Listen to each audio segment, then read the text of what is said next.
lot of times when we talk about PS1 classics, we always bring up the usual suspects. Crash, Spyro, Medieval, Tomb Raider, Castlevania, and Spider-Man to name a few. But there always seems to be a few hidden gems that slip through the cracks. It's not too often where you hear someone rave about a 2D PS1 game rather than something fully 3D. Tetris Plus is that niche hidden game that deserves some spotlight. A simple yet very comforting and chill game to play. At the end of the day, it is a standard Tetris game, but it comes with different modes to mix up the gameplay. There of course is your classic mode where you try to keep the blocks from filling up the screen, and there is a puzzle mode which is basically this game's adventure mode. The story is that a professor and his assistant are traveling the world in hopes of finding treasure. Once they begin their search, they realize blocks are in their way and they must use their brains to solve each puzzle to progress forward. The objective of puzzle mode is to clear out any remaining blocks that are preventing the professor from reaching the goal on the bottom. Once that is done, you can move on to the next stage. Now that sounds all well and good,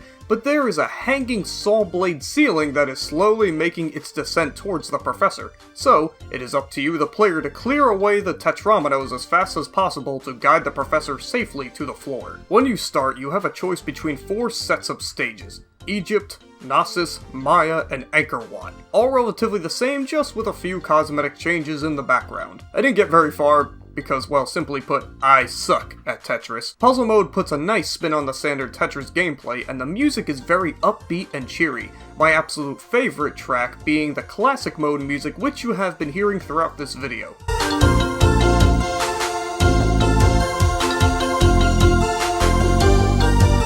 The music is so impactful that upon researching the music a few months ago, I stumbled upon a comment from this user saying, "This game was my mother's favorite game before she passed. I listened to this track and close my eyes and it still feels like she's there playing the game from the living room." I gotta say, I almost choke up every time I read that. Just goes to show how magical the music is. What else is magical is what I believe to be the best feature in the entire game: the edit mode. Tetris Plus allows you to create your own levels any way you like, from block placement to the professor's starting position and even the height of the ceiling.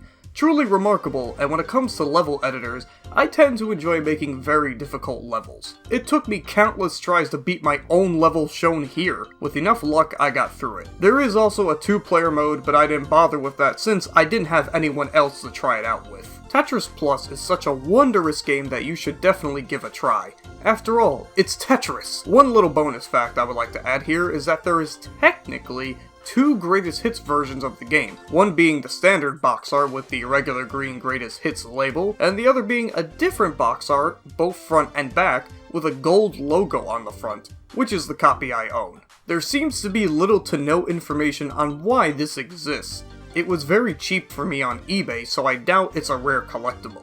It might have been done to commemorate the sales of the game, maybe? Nevertheless, Tetris Plus is a great game to play if you need to relax and relieve some stress. There is even a Tetris Plus 2, but only released in arcades in Japan in 1997. However, that would finally get re-released on the AtGames Legends Ultimate Arcade alongside Tetris Plus 1 and the Legends Flashback console. Thank you all for watching, and I'll see you in hell, Demon Slayers.